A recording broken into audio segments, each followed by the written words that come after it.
안녕하세요. 살면서 누군가를 용서하는 거, 또 용서받는 거, 참 어려운 문제죠.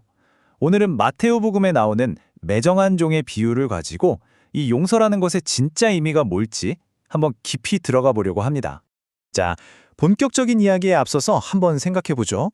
여러분, 용서는 선택일까요? 아니면 의무일까요?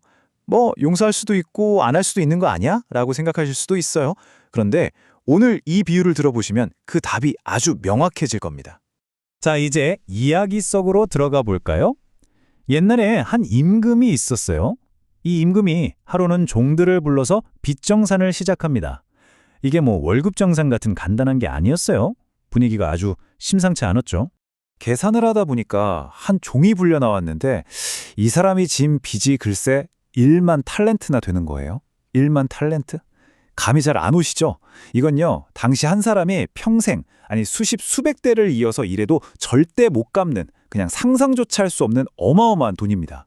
말 그대로 갚는다는 것 자체가 불가능한 빚이었어요. 아니나 다를까 이 종은 빚을 갚을 돈이 한 푼도 없었죠. 완전히 절망에 빠져서 임금 앞에 엎드려 제발 살려달라고 빌었습니다. 자, 여기서 임금의 반응이 진짜 중요한데요. 임금은 네가 어떻게 이럴 수 있냐고 화를 내거나 따지지 않고 그저 그를 가엾게 여겼습니다. 탁하게 생각한 거죠. 바로 이 가엾게 여기는 마음, 여기서부터 이 이야기의 첫 번째 대반전이 시작됩니다. 그건 바로 조건 없는 용서였어요. 임금은 이자를 깎아줄게 라거나 갚는 기간을 늘려줄게 이런 수준이 아니었어요. 그냥 그 상상도 못할 빚 1만 탈렌트 전부를 그냥 없던 걸로 하자고 탕감해줘 버립니다. 정말 어떤 조건도 없이 순전히 자비심 하나로 모든 걸 용서해 준 거예요. 완전한 용서죠. 자, 여기서 이제 이 비유의 상징이 드러납니다.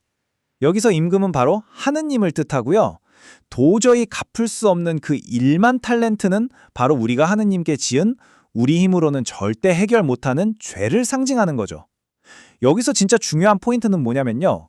이 용서가 우리가 뭘 잘해서 받은 게 아니라는 거예요. 이건 그냥 하느님의 무한한 자비로 먼저 주어진 은혜라는 겁니다. 와, 정말 엄청난 은혜를 받았죠?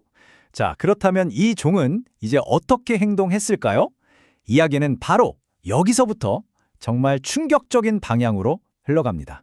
말 그대로 용서받은 자의 진짜 마음이 시험대에 오르는 순간이죠. 궁궐에서 풀려나서 밖으로 딱 나왔는데 마침 자기한테 돈을 빌려간 동료를 딱 마주친 거예요. 근데 이 동료가 빚진 돈이 얼마였냐면 고작 100데나리온이었어요. 자기가 탕감받은 1만 탈렌트에 비하면 이건 먼지보다도 작은 정말 푼돈이나 다름없었죠. 그런데 이 종이 어떻게 했을까요? 정말 믿을 수가 없게도 다짜고짜 그 동료의 멱살을 잡고 목을 조르면서 당장 돈 갚아! 하고 소리를 지르는 겁니다. 동료가 조금만 기다려달라고 애원하는데도요? 아니, 불과 몇 분 전에 자기가 임금 앞에서 했던 거랑 똑같은 부탁인데도 말이죠. 결국 그는 조금의 자비도 없이 동료를 감옥에 가둬버렸습니다. 보세요. 이 차이가 정말 극명하죠. 자기가 받은 용서는 태산 같은 1만 탈렌트였는데 자기가 베풀지 않은 건 정말 티끌만한 100데나리온이었어요. 방금 전 자신을 살려준 그 어마어마한 은혜를 이렇게나 빨리 완전히 잊어버린 겁니다. 그럼 이 100데나리온은 뭘 상징할까요? 이건 바로 우리가 살면서 주변 사람들한테 받는 그런 사소한 상처들, 서운한 말 한마디, 작은 실수 같은 것들을 의미해요. 우리가 하느님께 용서받은 것에 비하면 정말 아무것도 아닌 그런 작은 잘못들이죠.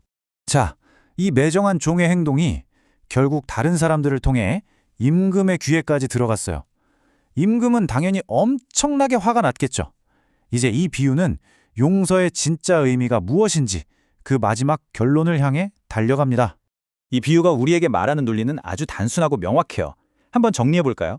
첫째, 우리는 하나님께 먼저 상상도 할 수 없는 큰 용서를 공짜로 받았다. 둘째, 하나님이 우리를 불쌍히 여기신 것처럼 우리도 당연히 이웃을 불쌍히 여겨야 한다. 그러니까 결론은 이거예요. 이웃을 용서하는 건 하면 좋고 안 해도 그만인 선택사항이 아니라는 겁니다. 이건 우리가 받은 그 엄청난 사랑에 대한 마땅한 응답이라는 거죠. 그리고 이 비유는 굉장히 무서운 경고로 끝이 납니다. 화가 난 임금은 그 매정한 종을 다시 불러서 감옥에 가둬버리거든요. 네가 진 빚을 다 갚을 때까지 절대 못 나온다고요. 이게 뭘 의미하겠어요? 바로 우리도 똑같다는 거예요.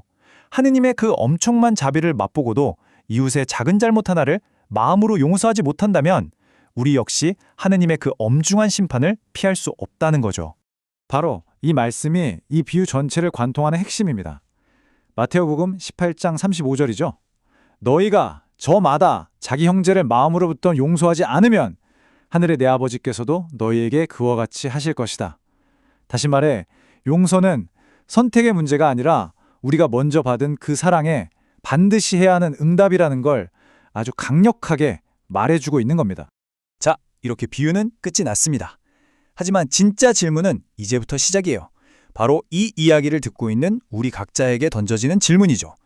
오늘 여러분의 삶 속에서 여러분이 아직도 멱살을 쥐고 놓아주지 못하고 있는 그 100데나리온은 과연 무엇인가요? 우리가 먼저 탕감받은 그 어마어마한 1만 탈렌트를 기억한다면 우리가 이제는 놓아주어야 할 그 마음의 빚은 과연 무엇일지 깊이 생각해 보게 됩니다.